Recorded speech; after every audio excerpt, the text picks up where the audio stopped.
खाना खा रहा है तो मोबाइल में लेके बैठा हुआ है। तो मोबाइल दिखाने की आदत तुमने डाली। खाना अवेलेबल हो और बिना खाए कोई नहीं मर सकता।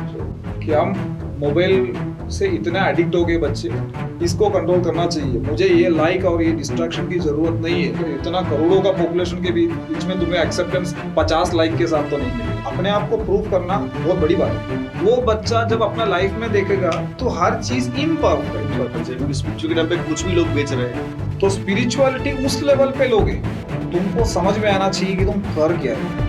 तुम एकाग्र होने की कोशिश रोज 15 मिनट कर रहे हो, कहीं ना कहीं ऐसा चीज आएगा दिमाग के अंदर, सोच ऐसा आएगा जो तुम्हें उससे दूर लेके जाएगा।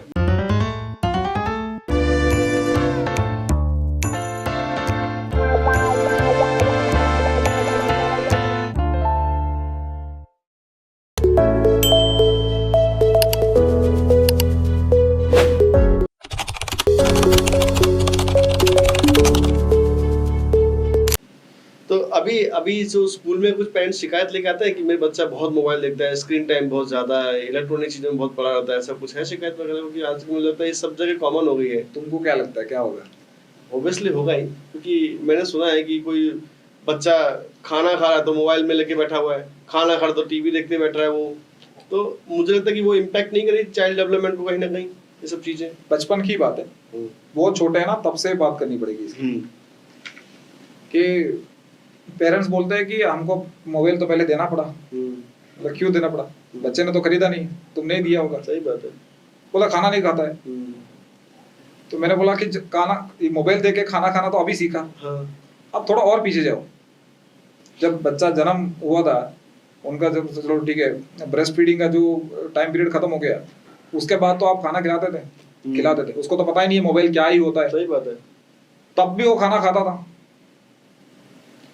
मोबाइल दिखा के तो खाना नहीं खाता था। तो मोबाइल दिखाने की आदत तुमने डाली हुई। सही बात है। तो मैं तो कह रहा हूं कि अभी 8 साल में 10 साल में कोई पेरेंट मोबाइल छुड़वाने की आदत की बात करते हो, मोबाइल छुड़वाने की बात करते हैं, मोबाइल की आदत, तो तुमको जाना चाहिए 8 साल पहले, जब तुमने मोबाइल दिया तो उसको। तब कोई नेचर में कोई एनिमल हो या इंसान का बच्चा हो, कभी भी मोबाइल देख के खाना खाने के लिए बने ही नहीं। उसको भूख लगेगी, वो खाना मांगेगा, वो खाएगा। ये जीवन का सबसे पहला काम है, खाना खाना। न्यूट्रिशन लेना ही पड़ता है। सही बात है। वो मोबाइल बिना भी ले लेगा। आज भूखा सोएगा, अच्छी बात है। रात को भूखा सोएगा, अब बहुत अच्छी बात है ये तो। सही बात है। अगले दिन भूख लगेगी तो बिना मोबाइल का भी खाना खा लेगा। सही बात है। दोपहर को जो सब्जी बना नहीं अच्छा लगा, मोबाइल दो तो मैं खाऊंगा, मोबाइल मत दो, वो गंदा सब्जी भी आधा 1 घंटे बाद या फिर 3 घंटे के बाद अच्छा ही लगेगा, खा लेगा वो, खा लेगा। क्योंकि बिना खाए, खाना अवेलेबल हो और बिना खाए कोई नहीं मर सकता। मैं आपको दूसरी बात बताऊं, इंसान का ब्रेन को बनाने वाला ये गट है। जब तुम खाना नहीं खाओगे ना, तुम्हारा एनर्जी इतना डाउन हो जाएगा, तुम्हारा सोच बंद हो जाएगी और तुम जो हाथ में है वो खा लेंगे। ऐसा पावर है तुम्हारा ब्रेन। जितना ब्रेन में ये ब्लड कैपिलरीज और ब्लड वेसल्स है, उतना तो तुम्हारे पेट में है। तुम्हारा पूरा बॉडी का कंट्रोल पेट ले लेगा। कैनिबलिज्म सुना होगा? कैनिबलिज्म क्या होता है कि एक दूसरे को ही खाने लग जाते हैं। पेट इतना पावरफुल है, वो अगर दिमाग बना सकता है तो तुम्हारा दिमाग को बंद करके, तुम्हारा दिमाग को कंट्रोल करके एक दूसरे को खाने के लिए भी प्रेरित कर सकता है। कैनिबलिज्म हुआ था अपने जो काला पानी का सजा होता था ना अपने यहाँ आइलैंड में, तो उस आइलैंड से कुछ लोग बच के बाहर निकले थे। तो वो बच के बाहर निकल के वो दूसरा आइलैंड में, वो सेंटिनल आइलैंड है एक्चुअली में। सेंटिनल आइलैंड, अरे ये अपना काला पानी का सजा यहीं पे अपना अंडमान निकोबार आइलैंड में हुआ करता था। तो वहां से कुछ लोग बच के बाहर निकले थे, तो पहुंचे थे दूसरा आइलैंड में, वहां पे भी कुछ खाने के लिए नहीं मिला। तो एक बंदा खाने ढूंढने गया तो दूसरा बंदे ने तीसरे बंदे को खा लिया, क्योंकि मिट्टी खा रहा था वो। मिट्टी खाने से अच्छा तब बाजू में वो बेहोश पड़ा था, उसको खा लिया। उसको ऐसा लगा कि ये खाना है। कैसा लगा उसको? वो खाना है। उसका पेट ने उसका कंट्रोल ले लिया। तुम जैसे तुम्हारा जो नैतिकता है जो भी है ना, सब मर जाएगा, सब ऑफ हो जाएगा। अगर पेट तुम पे कंट्रोल करने लग गया ना, तो कैनिबलिज्म, एक दूसरे को खा लेगा। अपना हाथ टमाटर जैसा लगेगा। तो कोई नहीं कॉकरोच जब तक उसका पेट नहीं बचता ना तब तक वो अपना सारे के सारे ऑर्गन्स को खा लेगा और जिंदा रहेगा। अच्छा। ऐसा है, वो अपना एक एक ऑर्गन को खा लेगा। तो इसमें से ये समझ में आता है कि पेट ही है जो अपना दिमाग को विकसित किया था, क्योंकि खाना ही इंपॉर्टेंट था भाई। पहली बात तो वही है। तो मैं इतना बड़ा हिस्ट्री और इतना बड़ा सब कुछ इसलिए बताया। हम आज भी बात करते तो रोटी कपड़ा मकान बोलते हैं, तो पहले रोटी को रखते हैं हमेशा, कपड़ा तो बाद में आता है। एग्जैक्टली, इसलिए बोलते हैं क्योंकि वो सबसे इम्पोर्टेंट है। वो सबसे इम्पोर्टेंट वाली चीज बच्चा मना करेगा, मुझे नहीं लगता मोबाइल के साथ खाएगा। तो इतना तो कम से कम सेंस को समझो कि आपको मोबाइल दिखा के नहीं करना है। मोबाइल दिखाए बिना खाना नहीं खाता, ये स्टेटमेंट ही अपने आप में गलत है। अगर ह्यूमन इवोल्यूशन को और हिस्ट्री को माना जाए तो यही है बात। अपनी ये है कि हम मोबाइल से इतना एडिक्ट हो गए बच्चे कि अब इंसान का प्राथमिकता जो खाने में है वो तक भूल जाते हैं। वो भी सेकेंडरी हो गए। तो वो कैसे हो सकता है? स्क्रीन टाइम जो है उसके ऊपर मॉनिटर करना चाहिए। इसमें अगर बात करें तो मोबाइल पेरेंट्स ही लेके देते हैं, उसके बाद वही उसका कंप्लेन करने के लिए आते हैं। आजकल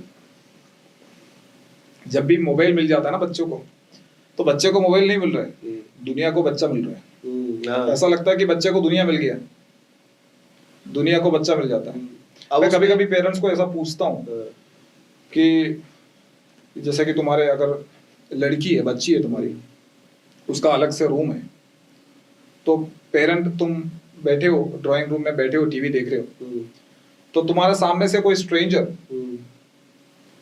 तुम्हारे बच्ची के रूम में जा रहे हैं रात को और दरवाजा बंद कर रहा है। ये फीलिंग अपने आप में कितना घटिया है। करने दोगे? बहुत अपने आप में सुन के कितना खराब लग रहा है। तो मोबाइल से क्या होता है? सही बात है। मोबाइल से क्या हो रहा है? दुनिया के लिए अवेलेबल एक्चुअल में वो यही हो रहा है। एक्चुअल में तुम्हें दिखाई नहीं दे रहा है। यहाँ पे तुम्हारे सामने से जाता एक स्ट्रेंजर जा रहा है, वो मोबाइल में 50 स्ट्रेंजर मिल रहे हैं उसको। सॉरी, 50 स्ट्रेंजर को तुम्हारी लड़की मिल रही है। ये बहुत खराब बात है। जब भी बच्चा मोबाइल के साथ रूम में जा रहा है तो समझ लेना कोई स्ट्रेंजर आएगा ही, क्योंकि बच्चे का वो एज जो है ना वो चंचलित है। पूरा दुनिया एक डब्बे में है और वो उसके हाथ में है और चंचलित दिमाग है, तो क्या ही हो सकता है यार? समझ नहीं है। ये तो पेट्रोल और लाइटर एक साथ रखने जैसा है। सही बात है। होना ही है, बिगड़ना ही है। अच्छी यूज, वो तो गाइडेंस के साथ साथ मोबाइल की अच्छी यूज आती है। सही बात है। मुझे तो ये लग रहा है। मुझे नहीं लग रहा कि कोई रूम में कोई बंद करके अच्छा यूज होता हो मोबाइल का। मैं तो कह रहा हूँ रूम ही ना बंद करने नहीं देना चाहिए। सही बात है। कभी भी बच्चा पढ़ाई करता है, अगर मोबाइल है तो मोबाइल नहीं होना चाहिए उसके साथ साथ में। वो नंबर 1 डिस्ट्रैक्शन है। इंसान को अपने आप को साबित करने के लिए पहले से मैं थोड़ा इवोल्यूशन में लेके जाता हूँ। जब हम समाज में रहते थे, एक होता ना वो सोसाइटी मिलके रहते थे, बहुत पहले की बात है। तब क्या होता था कि अपने आप को प्रूव करना बहुत बड़ी बात है, तो ही वो उस समाज का भाग मानते हैं। तुमने अपने आप को प्रूव किया तो सब तुम्हें अप्रिशिएट करेंगे। तो ये एक फीलिंग तुमको उस समाज के साथ जुड़ा रखता था। अगर तुमने प्रूफ नहीं किया तो तुमको अकेला माना जाता था, और तुम अकेले हो, जंगल में अकेले होने का मतलब है मौत। तो तुम क्या करते थे? अपने आप को प्रूफ करने की कोशिश करते थे। जब तुम अपने आप को प्रूफ करते थे ना, तो तुम इसका समाज का हिस्सा होता था, तुम्हें सब अच्छे नजर से देखते थे, सुरक्षा मिलते थे, तुम्हें पार्टनर मिलती थी। तो ये सब श्योरिटी तभी होता था।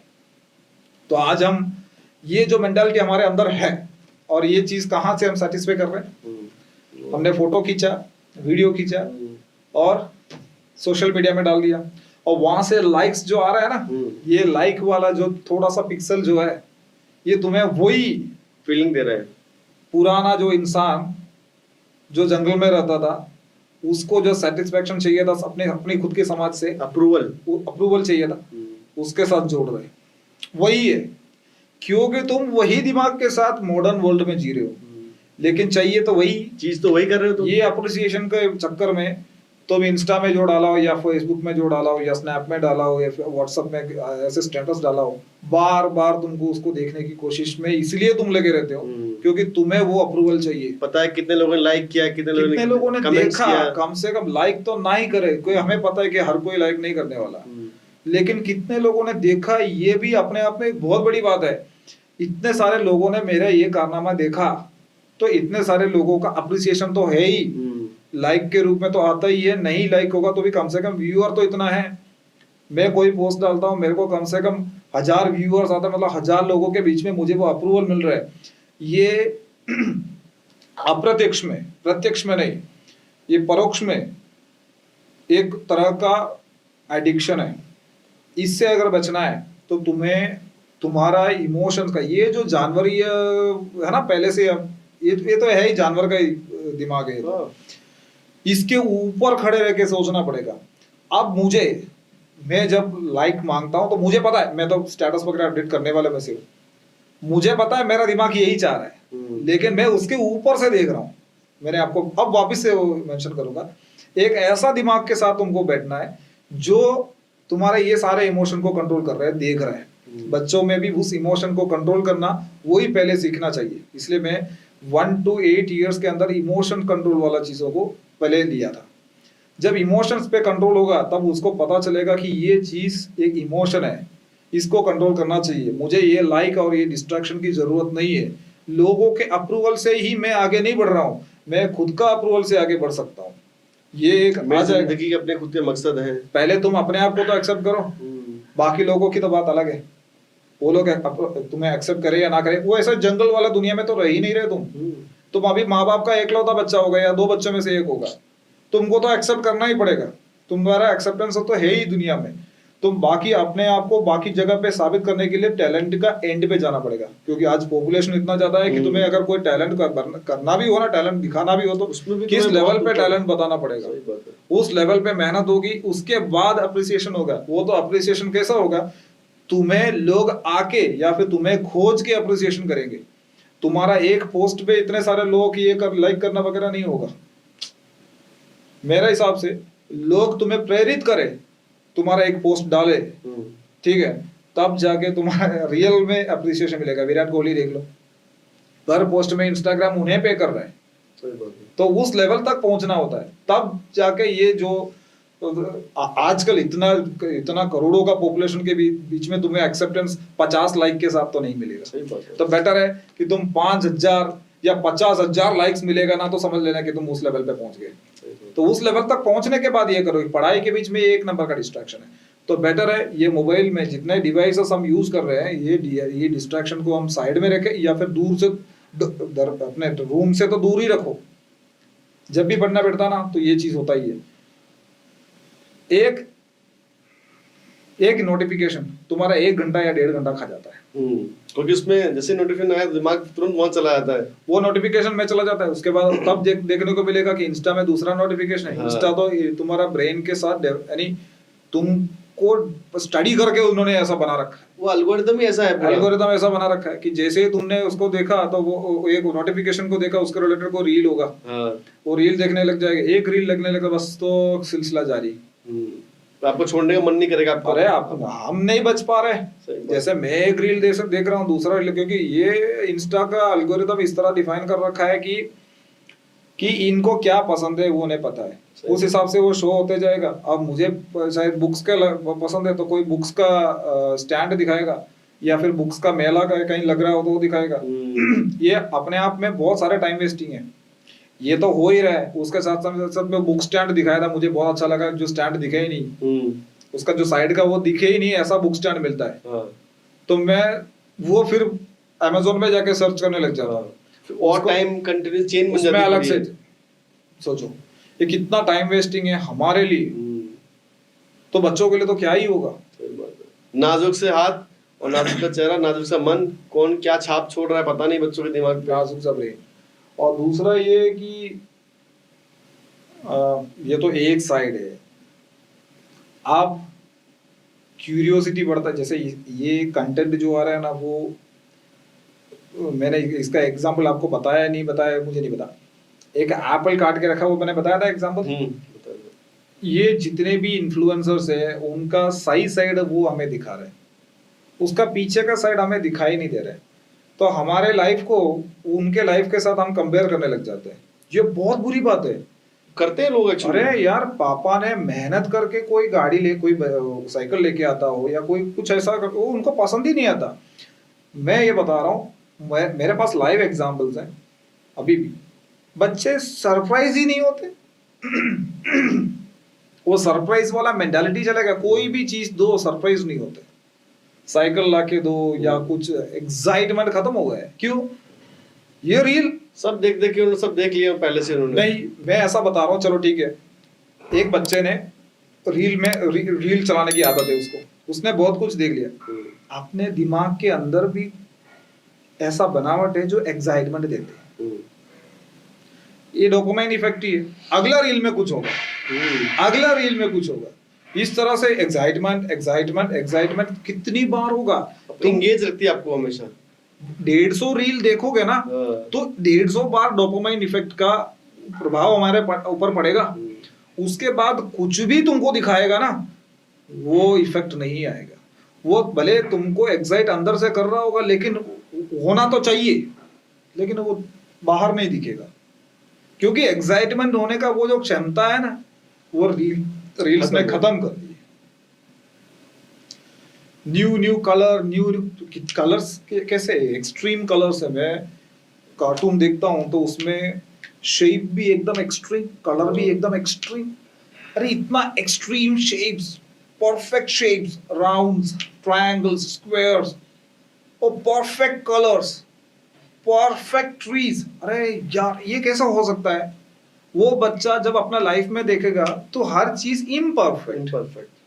बचपन से ये जो कार्टून देखते हैं ना छोटे बच्चे, मैंने सुना था कि कोकोमेलन, हाँ कोकोमेलन में सुना था मैंने, ये इसके अंदर एक्सट्रीम कलर्स है और extreme shapes and all that और extreme lights and all that. तो जिसके हिसाब से वो जो दिमाग के अंदर है ना वही सब बैठेगा। कंफ्यूजन क्रिएट करते हैं वो, मैंने सुना है छोटे बच्चे होते हैं। हाँ कंफ्यूजन तो है, क्योंकि उसमें से अचानक से अपनी लाइफ में देखेंगे तो अपनी लाइफ में तो मैंने बताया था वो डाइवर्सिटी क्वेश्चन जो है हमारे अंदर, हमारे आजू बाजू में हर चीज का परफेक्ट शेप नहीं होते, परफेक्ट कलर नहीं होते। तो ये वहां परफेक्ट ये इम्परफेक्ट, इन दोनों के बीच में इनका कंफ्यूजन हो जाता है। और डिजिटल के अंदर बहुत अच्छा लगता है तो वही देखने लग जाता है। तो ये मेरे हिसाब से ये नहीं होना चाहिए, डिजिटल इतना एडिक्शन होना बहुत बुरी बात है। और डोपामाइन का ये जो बहाव ये फिल्टर करना जरूरी है। हर बार वो इफेक्ट लेना दिस इज रॉन्ग, सही नहीं है। और उसके साथ साथ में आईज, उसके साथ साथ में सेंसेस, उसके साथ साथ में बच्चे मूडी हो जाते हैं, टेंशन रहता है, क्योंकि लाइफ को ही उनके लाइफ के साथ कंपेयर कर रहे हैं। तो मेरा लाइफ में तो कुछ भी नहीं है, ऐसे ही समझेंगे। तो स्क्रीन टाइम वगैरह भी सब मॉनिटर करना चाहिए पेरेंट्स को। अरे स्क्रीन टाइम 0 से लेकर 2 तक तो देखना ही नहीं चाहिए, कोई स्क्रीन टाइम है ही नहीं। उसके बाद भी मेरे हिसाब से अकॉर्डिंग टू मी कोई स्क्रीन टाइम नहीं, बहुत ही कम टीवी देखने को मिलता है, क्योंकि वो एक एंटरटेनिंग चीज है। अभी मैं बता दूं, मेरा स्कूल में क्लास के अंदर बच्चों के चश्मा वाले बच्चे है ना, चश्मा जो पहनते हैं वो बहुत ही ज्यादा है। 40 बच्चों में से 18 बच्चे, 20 बच्चे, 16 से लेके 20 के बीच में रहता है इसका नंबर। बहुत छोटे में देखते हैं तो बहुत ही कम है। मेरे पास पूरा उसका मैंने पूरा स्टैटिस्टिक्स निकाला, यानी फॉर्म फिलअप करवाया था, देखा उसके अंदर बहुत छोटे थे तो बहुत ही कम। 2nd, 3rd, 4th, 5th में आते ही ये ग्राफ ऊपर जा रहे हैं। देखने जैसी बात है। मैं आज तक चश्मा नहीं पहना, तुमने भी नहीं पहना, क्योंकि हमने बचपन में इतना ज्यादा स्क्रीन टाइम नहीं था, तो जिसके हिसाब से ये हुआ।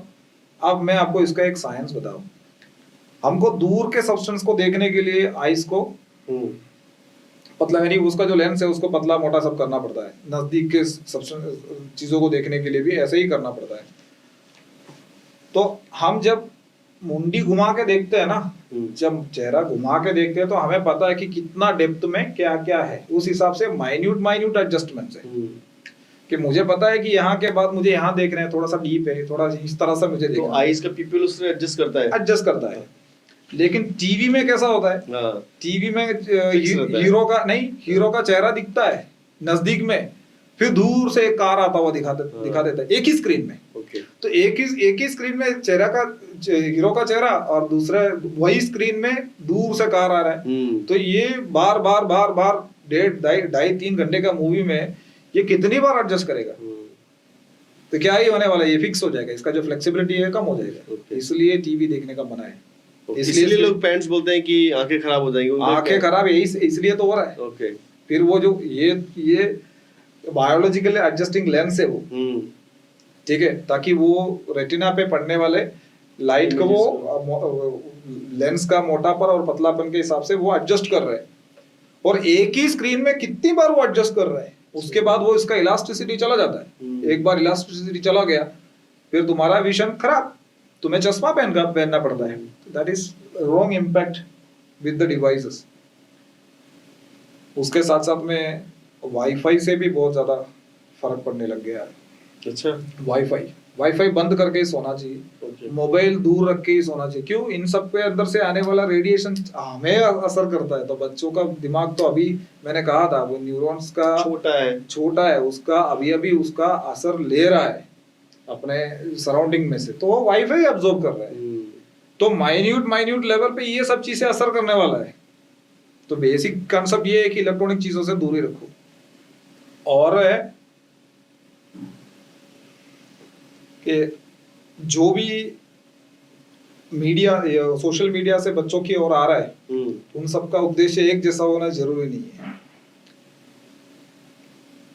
इलेक्ट्रॉनिक डिसिप्लिन बोलते हैं, यानी डिजिटल डिसिप्लिन बोलते हैं इसको, सॉरी, हाँ, डिजिटल लिटरेसी भी बोल सकते हैं, डिजिटल लिटरेसी, डिजिटल नॉलेज, या फिर डिजिटल नॉलेज बोलो। ये बच्चों के अंदर कहाँ है, किस मतलब के हिसाब से वो आ रहा है क्या पता। और वो जो मटेरियल दिखा रहा है वो क्या दिखा रहा है उसका भी कोई फिल्टर नहीं है। तो गाइडेंस के साथ इलेक्ट्रॉनिक डिवाइसेस का उपयोग ये जरूरी है, क्योंकि आजकल जो डीप फेक जो आ रहा है ना, वो आपका बच्चे का खाली एक फोटो की जरूरत है, वो मॉर्फिंग होके पिक्चर भी बनता है, तो मॉर्फिंग होके वीडियो भी बन जाता है। हाँ, क्योंकि इस इंडस्ट्री को नया चेहरे की जरूरत है। चेहरा बदला यानी इंसान बदला। तुमको पता है जब चेहरा बदल जाता है ना, तुम्हारा चेहरा बदल जाता है तो दूसरा इंसान हो जाते हो तुम जैसे, तो ये नया क्यूरियोसिटी बढ़ता है। आजकल ये जो गलत साइट्स है वो लोगों के क्यूरियोसिटी ऐसे ही बढ़ा के रखता है ताकि चेहरा बदल दो। तो नया चेहरा कहाँ से मिलेगा? ऐसे ही मिलेगा। हमारा डिजिटल फुटप्रिंट्स होते हैं, तुमने कहीं ना कहीं अपलोड किया होगा, वो फुटप्रिंट्स वो रीड कर देंगे तुम्हारा चेहरा, उनको मिल जाता है, उसको यूज करते हैं। तो गलत वेबसाइट्स वो चेहरे को यूज करके नया वीडियोस बनाते हैं, डीप फेक वीडियो बनाते हैं, उनके लिए फ्रेश मटेरियल मिल गया। जो मैंने भी ऐसा वीडियोस देखा है, बच्चों का जो फोटोज लगातार हम जो पोस्ट किया जा रहा है, अगर वो इस तरह के लोगों के हाथ में लग जाते तो थोड़ा दिक्कत हो जाता है। तो हर तरह का फोटो अपलोड करना और कौन सा वेबसाइट में क्या है वो उसका भी ध्यान रखना चाहिए। बच्चे खुद कर रहे हो तो। इलेक्ट्रॉनिक्स में फिलहाल तो इतना ही, मोबाइल को लेकर आजकल बहुत जगह चल रहा है, स्पिरिचुअल वर्क क्लासेस, स्पिरिचुअल ये क्लासेस, स्पिरिचुअल एजुकेशन, और पता नहीं क्या क्या स्पिरिचुअल हो गया हर जगह क्योंकि स्पिरिचुअल के नाम पे कुछ भी लोग बेच रहे हैं, कोई भी धंधा कर रहे हैं। तो पेरेंटिंग के रिगार्डिंग पूछ रहे हैं। हाँ, मैं सोचा कि स्पिरिचुअल टच अगर पेरेंटिंग को देना चाहो तो कैसे दे सकते हो आप इसको? वो स्पिरिचुअलिटी को देखने का नजरिया अलग होता है। अगर वो स्पिरिचुअलिटी भगवान के डर के साथ जोड़ रहा है, भगवान नाम का जो एंटिटी जिसपे तुम विश्वास कर रहे हो, उनके साथ का जो डर के साथ तुम स्पिरिचुअलिटी को जोड़ रहे हो, तो that is different thing. Parenting के अंदर अगर स्पिरिचुअलिटी को इंक्लूड कर रहे हैं तो वो एक अलग ही बात है। कि जैसे मैं बात करूं, एक एज ग्रुप है, जैसे specifically teenage group. Teenage group में क्या होता है कि एक ग्रोन अप बॉडी है या फिर ग्रोइंग बॉडी है और माइंड बच्चों जैसी है, चाइल्डिश, और हॉर्मोन्स जो है उसका प्रभाव ज़्यादा हो रहा है उस टाइम पे। तो वो नॉर्मल चीज़ों से हटके उनको तो हमेशा एडवेंचर ही चाहिए।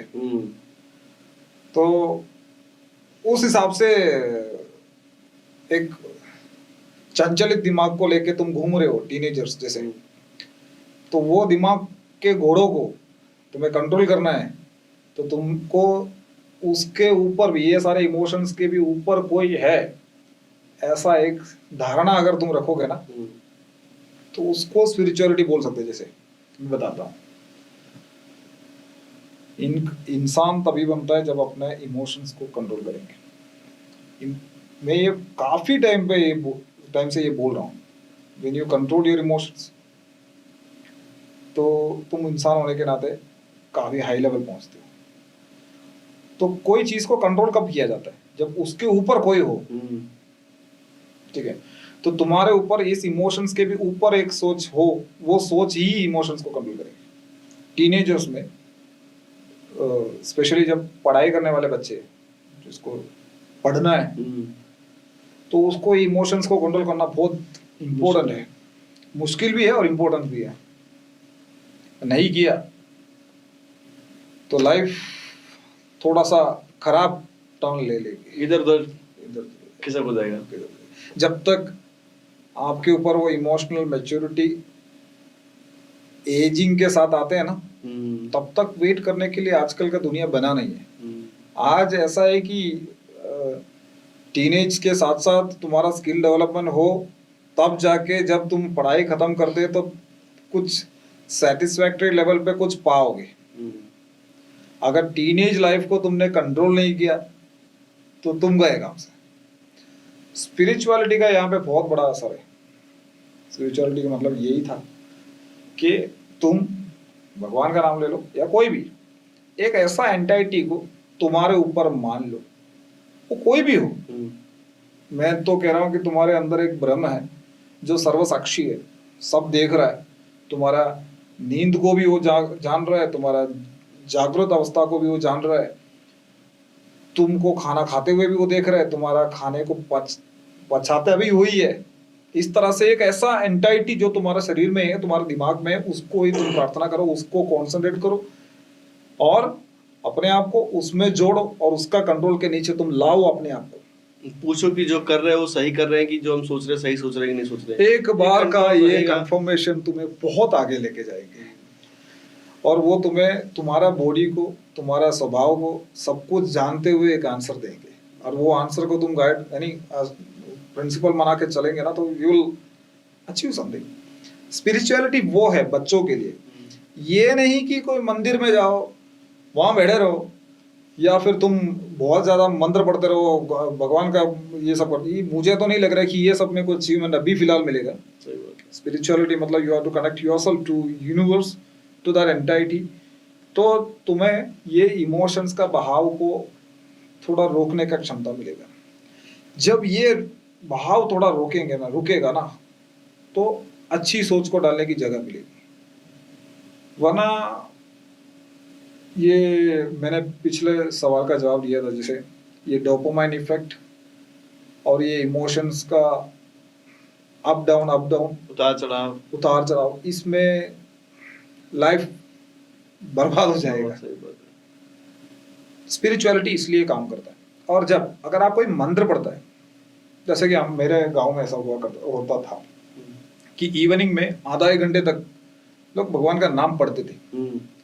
तो इससे क्या हुआ, हमें लगा कि वो स्पिरिचुअलिटी है, हमें लगा कि वो भगवान के लिए तुम कुछ प्रीति पूजा पाठ करने के लिए कुछ कर रहे हो, याद कर रहे हो। हाँ, बात एक्चुअल में ये है कि वो जो लिखा हुआ वर्ड्स अगर बार बार दोहराते हैं तो तुम्हारा जबान को उतना प्रैक्टिस मिल रहा है। मन में प्रार्थना नहीं कर रहे, उसमें हम लोग बोल बोल के प्रार्थना करते थे। इसमें ज्यादातर भगवान के ऊपर जो किया गया स्तुति हुआ करता, मतलब उनका तारीफ करने वाले मंत्र होते हैं, वो उस हिसाब से जो गाना होता है वो सब है। लेकिन वो लेटर तुमने देखा होगा कि वो बहुत पुराना वर्ड्स यूज करते हैं ऐसे सब। इसमें जबान को बहुत अच्छा एक्सरसाइज होता है और इसको याद करने में दिमाग को भी अच्छा खासा मेहनत लगती है। और उसके बाद तुरंत मम्मी पढ़ाने बिठाती थी। संध्या समय में आपने ये नाम भगवान का नाम जपन हुआ आधा घंटे का ना बोला, उसके बाद तुरंत पढ़ने बिठाती थी। तब क्या होता है कि एक प्रैक्टिस हो गया जबान को, उसके बाद आपका दिमाग भी ये प्रैक्टिस के लिए काफी वर्कआउट यानी प्री वर्कआउट है, वो वार्म अप हो गया। फिर तुम पढ़ने बैठेंगे ना तो वो सब चीजें अंदर आगिरण किया जाता है, आकर्षित किया जाता है, अब्जॉर्ब किया जाता है। तो स्पिरिचुअलिटी उस लेवल पे लोगे, तुमको समझ में आना चाहिए कि तुम कर क्या रहे हो। अंध नहीं बनना है, अंधता नहीं आना चाहिए, वो फिल्टर हटाओ। वो नाम लेके तुम्हारा काम तो यही था, जितना तुमने मंत्र पढ़ा था तो उतना तुम्हारा जबान को, तुम्हारा दिमाग को उतना प्रैक्टिस मिला। ऐसा कोई पोएम नहीं है या ऐसा कोई चीज नहीं है जो पढ़ा एजुकेशन के अंदर भी तुम हर रोज शाम को कंपलसरी आधा घंटे तक दोहराओ, ऐसा तो है ही नहीं। अगर ऐसा कुछ होता तो वो चलेगा, सही बात है। अगर जब तक वो नहीं है तब तक ये स्पिरिचुअलिटी में तुम थोड़ा सा कंपलसरी डालोगे ना, तो you will get A pre workout kind of warm up, you will get your brain worked, brain को थोड़ा और उत्तेजित कर लेते, पढ़ाई के लिए वो सक्षम हो जाता है। हमें ऐसा लगता है, हमें ऐसा लगने लगता है कि अब कोई और सोच नहीं है दिमाग में। अब शाम तक बहुत सारे सोच आते हैं दिमाग में, बहुत सारे चीजों के रिलेटेड बहुत सारे थॉट्स चलते हैं। हम एक बार ये स्पिरिचुअलिटी में अपने आप को डुबा के बैठ जाते हैं आधा घंटा, तो ये सारे थॉट्स का एक टाइप का सॉर्ट आउट हो जाता है, उसके बाद तुम पढ़ने बैठ जाते हो।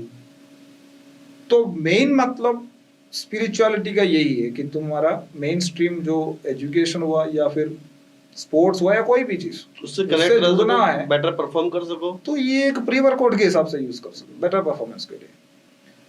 स्पिरिचुअलिटी कभी भी कोई भी भगवान के रिलेटेड मैं तो नहीं मानता। स्पिरिचुअलिटी ये है, एक अपने आप को डिस्कवर करो, अपना कैपेबिलिटी को जानो। एक बार तुम मेडिटेशन इसका एक पार्ट है। मेडिटेशन में क्या होता है एक्चुअल में, सिखाते तो हमें यही है कि बस आंखें बंद करके बैठे रहो, आंखें बंद करके बैठे रहो। ये रियल मेडिटेशन का कोई कोर्स वगैरह हाँ होता है, पर लेकिन हमें मेडिटेशन क्यों, आम पब्लिक को तुम पूछोगे मेडिटेशन क्या है तो बस आंखें बंद करके बोलेगा जो मैंने बोला, आंखें बंद करके बैठे रहो।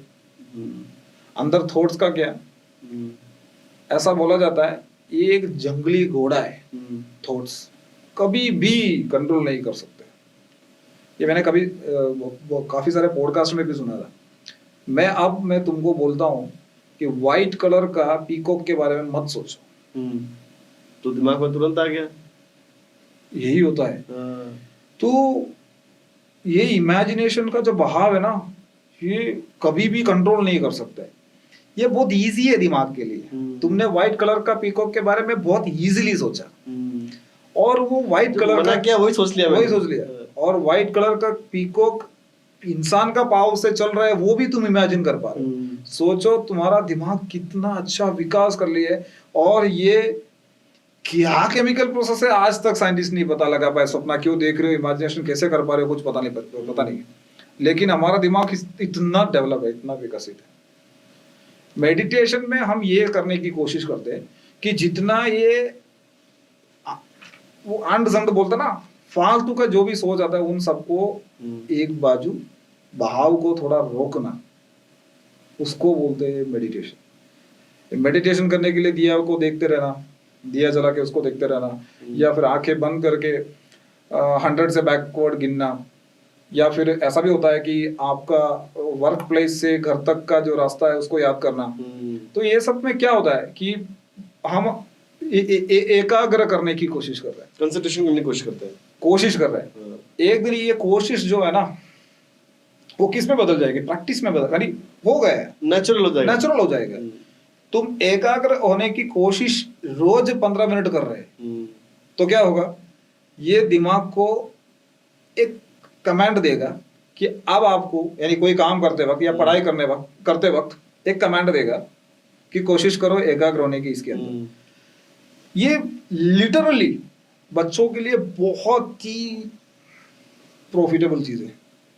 जब भी वो मैथमेटिक्स करने बैठता है, जब भी वो केमिस्ट्री पढ़ने बैठता है, या जब भी कोई साइंस या कोई भी चीज, फिजिक्स केमिस्ट्री कोई भी चीज एकाग्र होकर पढ़ने के लिए, कॉन्सेंट्रेट होकर पढ़ने के लिए बैठता है ना, 10 मिनट मन लगता है, उसके बाद चला जाता है। चला जाता है। मोबाइल नजदीक हो तो और भी अलग बात, कहीं ना कहीं ऐसा चीज आएगा दिमाग के अंदर, सोच ऐसा आएगा जो तुम्हें उससे दूर लेके जाएगा। मैं किताब पढ़ता हूँ खुद भी, मुझे लगता है कि 10 मिनट से ज्यादा नहीं पढ़ पाए। ये हम भी नहीं पढ़ पाते। दिमाग के अंदर सोच इतना ज्यादा है, जितना ज्यादा तुम वर्ल्ड के साथ जुड़े हुए उतने सारा सोच आएंगे। ये कब होगा, जब आपने मेडिटेशन में प्रैक्टिस की होगी, तब आपको माइंड को पहले बोलना है कि अगला 10 सेंटेंस मुझे एकाग्र होकर पढ़ना है। तो वो मेडिटेशन वाला जो सुबह वाली बात है ना, वो आ जाएगी दिमाग में। तो उसको ऐसा लगेगा इसी में ही कॉन्सेंट्रेट होना है। कम से कम 10 मिनट कॉन्सेंट्रेट होकर पढ़ लोगे। अब जैसे जिम जाते हैं, एक्सरसाइज करते हैं, मसल्स बनाते हैं, जिम जाते हैं, एक्सरसाइज करके मसल्स बनाते हैं, कहीं और काम आएगा तो कुछ काम होगा तो ये काम आएगा ना, मसल्स काम आएगा कि नहीं आएगा, कुछ चीजें उठाने के लिए या फिर, तो क्यों वो काम आया, क्योंकि हम सुबह एक्सरसाइज करते हैं। तो यही चीज ब्रेन के लिए भी एप्लीकेबल है कि अगर आप सुबह उठ के मेडिटेशन किया तो वो प्रैक्टिस भी आगे जाके काम आएगा, पढ़ाई में काम आएगा। एकाग्र होना ही तो है पढ़ाई। क्या है, कंसंट्रेशन होना ही तो है पढ़ाई। कंसंट्रेशन डाउन या कंसंट्रेशन नहीं होना तो एजुकेशन तो फालतू बुक लेके बैठे हो। फालतू बुक लेके बैठना, एकाग्र होके कंसंट्रेट होके पढ़ाई करना, ये दोनों फर्क है। अगर आपको ऐसा करना है तो मेडिटेशन करना चाहिए। Meditation is a part of spirituality. इसलिए स्पिरिचुअलिटी बच्चों को, यानी पढ़ाई करने वाले बच्चों को लेके बहुत इंपॉर्टेंट चीज है। पढ़ना चाहिए, करना चाहिए, प्रैक्टिस करना चाहिए। आजकल उसका इंपॉर्टेंस को समझते हुए कोई कर नहीं रहा है। ये अकॉर्डिंग टू मी वाला पॉडकास्ट के जरिए अगर कोई पेरेंट को और बच्चों को ये चीज समझ में आ रहा है, अच्छी बात है एक्चुअली में, बहुत अच्छी बात है। तो इसी के साथ हम आज का जो सेशन है वो समाप्त करते हैं और उम्मीद करते हैं कि आने वाले जो एपिसोड्स हैं उसमें आपको और भी बेहतर से बेहतर एपिसोड या बेहतर से बेहतर कंटेंट मिले। अगर आपको स्पेसिफिक कोई कंटेंट चाहिए जो आपको लगे कि इस पे हमें नॉलेज को शेयर करनी है मिस्टर प्रवीण से, तो आप नीचे कमेंट्स में बताइए कि ये टॉपिक से ज़रा बात कीजिए, तो हम भी रिसर्च करेंगे, हमें भी मौका मिलेगा, हमें भी पढ़ाई करने का मौका मिलेगा, रिसर्च करने का मौका मिलेगा, हम आप वो बातें आपसे शेयर कर पाएंगे। और इसके साथ ही मैं आज का जो एपिसोड समाप्त करता हूँ। मैं सुनने के लिए बहुत बहुत धन्यवाद आपका। नमस्ते। Thank you.